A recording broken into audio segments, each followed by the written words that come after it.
नादिर खान ने हमारे लिए टैक्सी मंगवाई और कहा, तुम उसके साथ जाओगे। मैं जहीर हुसैन को पूरी बात बताऊंगा।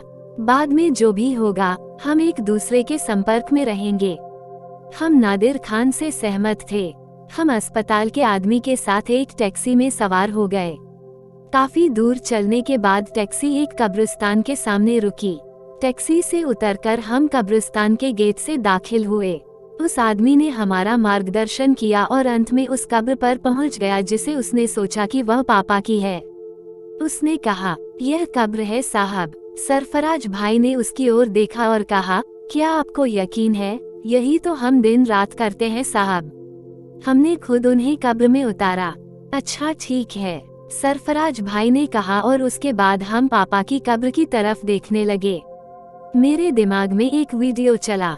बाबा हमारे साथ हंस रहे हैं और हम उनके साथ मस्ती कर रहे हैं। मम्मा भी मेरे साथ हैं। पापा बहुत खुशमिजाज आदमी थे।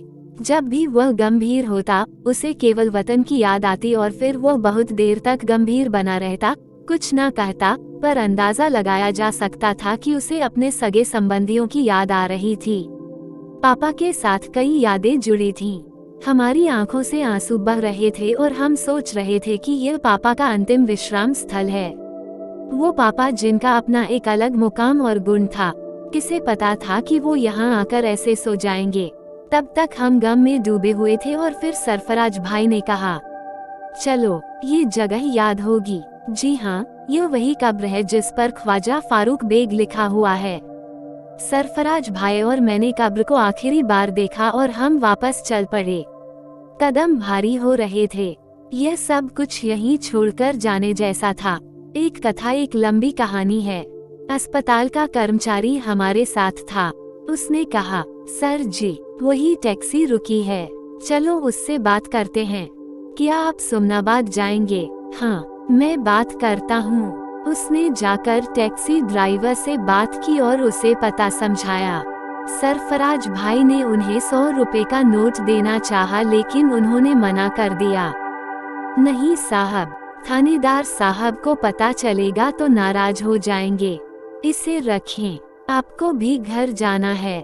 आपको किराए के पैसे की भी आवश्यकता होगी। इसे रखें, हम थानेदार को नहीं बताएंगे कि हमने आपको यह पैसा दिया है। कुछ आगे पीछे करने के बाद उसने नोट रख लिया और हम टैक्सी में बैठकर निकल गए। ड्राइवर ने आखिरकार हमें अपने गंतव्य पर उतार दिया और हम दोनों अंदर घुस गए। मुख्य द्वार से आवास की दूरी काफी लंबी थी। सरफराज भाई ने कहा, कितनी अजीब जगह है। हर बार जब मैं यहाँ कदम रखता हूँ तो मुझे ऐसा लगता है जैसे कोई रहस्यमयी आंखें मुझ पर नजर रख रही हों। पत्तियां मेरे पीछे से उड़ती हैं जैसे कोई हमसे कुछ कदम दूर चल रहा हो। मैंने सरफराज भाई के बयान पर कोई टिप्पणी नहीं की। इसी योजना पर काम चल रहा था, यानी सरफराज भाई को इस बारे में ये डिटेल नहीं बतानी चाहिए। मुझे नहीं पता कि उन पर कैसी प्रतिक्रिया दूं।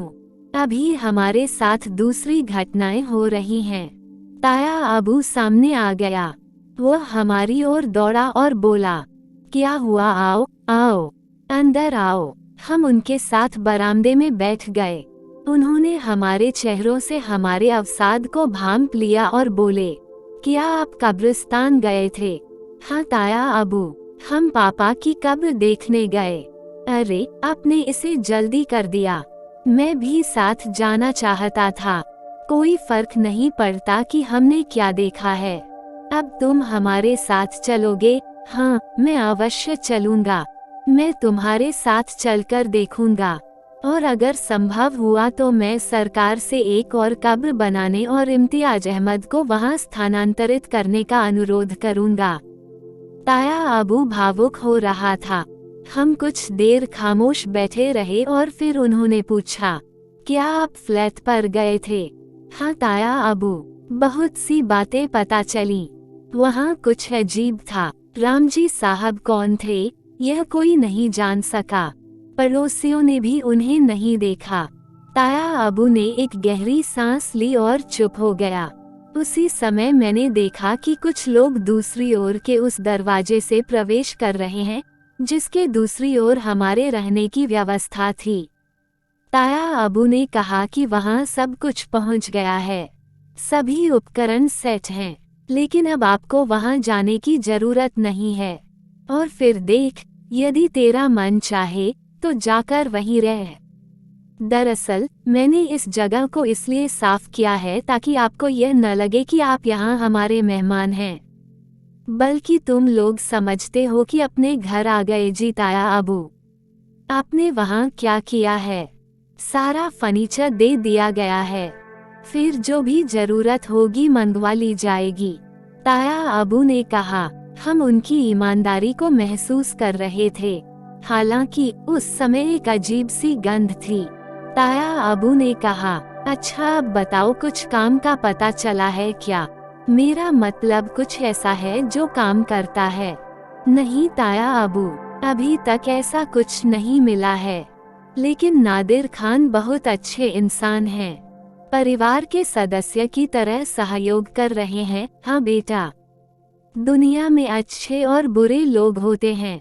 मुझे बताओ, तुम मुझे कब्र देखने कब ले जाओगे? देखो, आज चलना है तो आज चलो। ताया अबू ने जिद की कि उसे कब्र देखने ले जाया जाए। मैंने भी मामा को सारी बात समझाई और लगा कि मामा भी हमारे साथ चलना चाहते हैं, लेकिन ताया अबू ने कहा, नहीं बेटा, महिलाएं इस तरह कब्रों पर नहीं जाती। अगर आप बुरा ना माने तो मैं आपसे यही फातिहा पढ़ने को कहूँगा। कब्र में जाना उचित नहीं होगा। हाँ भाई, मम्मा ने खुशी से कहा। हम ताया अबू को लेकर निकले और उसके साथ कब्रिस्तान तक गए।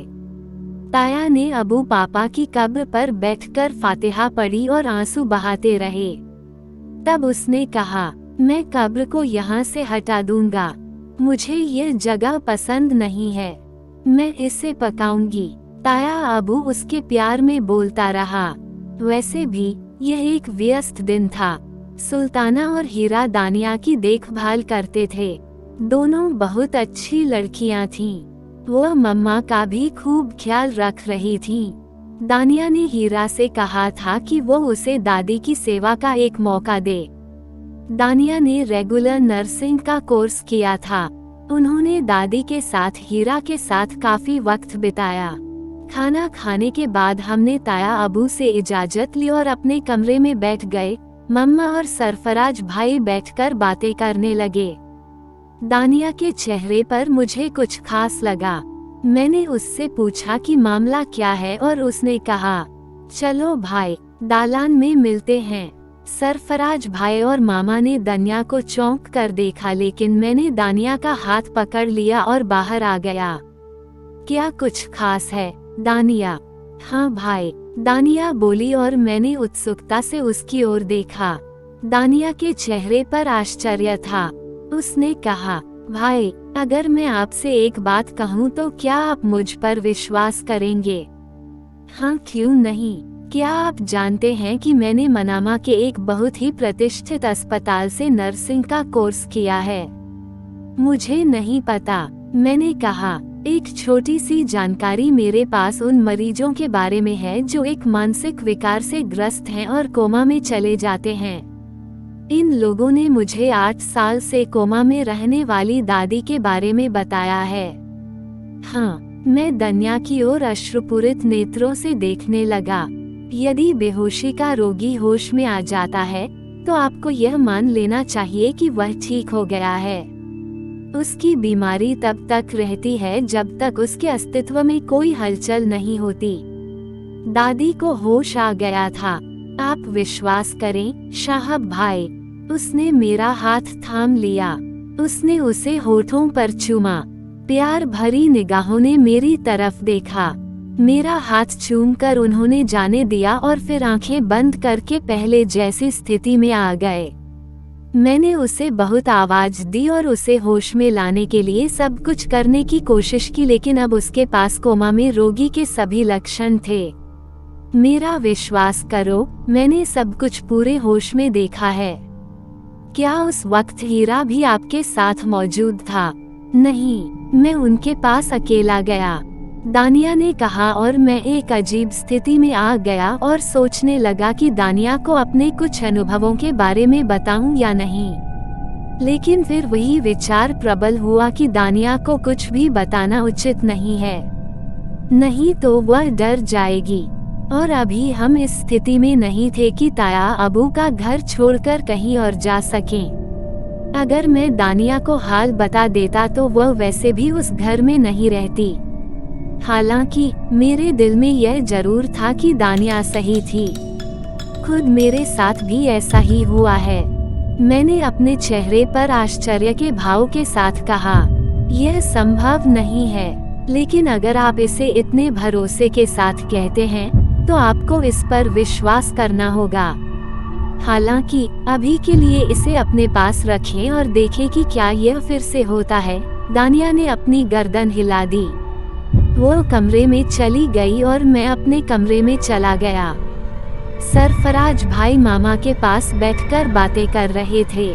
मैं वॉशरूम जाना चाहता था, इसलिए मैं अपने कमरे की ओर चल दिया। फिर मैं कमरे के दरवाजे से घुसने ही वाला था कि तभी मुझे एहसास हुआ कि कमरे में कोई है और मैं चौंक गया।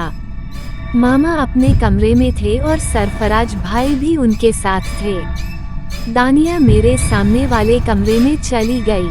फिर अंदर कौन है? मैं अंदर दाखिल हुआ। एक औरत थी जो दीवार से लगी खूंटी पर लटकी मेरी कमीज को खींच रही थी। मेरे कदमों की आहट पर उसने चौंक कर मेरी तरफ देखा और फिर तेजी से बाथरूम की तरफ दौड़ी, जिसका दरवाजा खुला था। उसके हाथ में कुछ था, लेकिन मैंने उसे पहचान लिया। यह वही औरत थी जिसे मैंने उस दिन देखा था और जो अपना नाम हमीदा कहती थी, लेकिन वह हमीदा नहीं थी।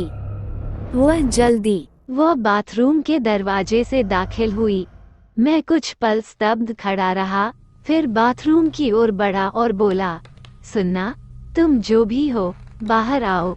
मैं तुम्हारा कुछ नहीं करूँगा, चलो बाहर आ जाओ। मैं उत्तर की प्रतीक्षा करने लगा।